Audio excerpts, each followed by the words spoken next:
सांगलीत गुन्हेगारी टोळीवर तडीपार कारवाई, 2 जिल्ह्यातून 2 वर्षांसाठी हद्दपार।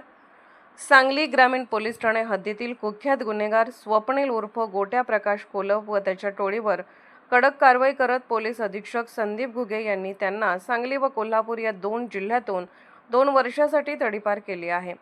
आगामी सण उत्सवाच्या पार्श्वभूमीवर कायदा व सुव्यवस्था अबाधित राखण्यासाठी ही कारवाई करण्यात आली।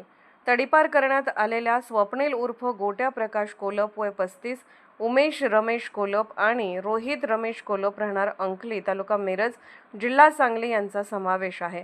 या टोळीविरुद्ध 2013 ते 2025 या कालावधीत खुनाचा प्रयत्न, गंभीर दुखापत, घरफोडी, चोरी, खंडणी, बेकायदेशीर जमाव, शासकीय कामात अडथळा, अग्निशस्त्र बाळगणे तसेच महिलांविरुद्धचे गुन्हे अशा गंभीर स्वरूपाचे अनेक गुन्हे दाखल आहेत।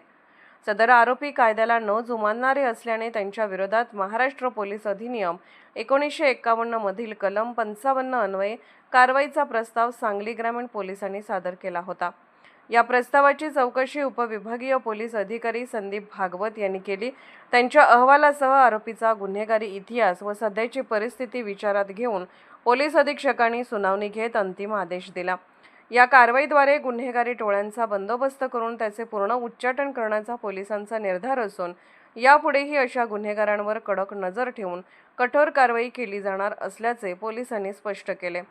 ही कारवाई पोलीस अधीक्षक संदीप घुगे व अपर पोलीस अधीक्षक कल्पना बारोकर यांच्या मार्गदर्शनाखाली उपविभागीय पोलीस अधिकारी संदीप भागवत, स्थानिक गुन्हे शाखा व सांगली ग्रामीण पोलीस ठाण्याच्या पथकाने संयुक्तरित्या पार पाडले। Bureau report SR news 24 Sangli.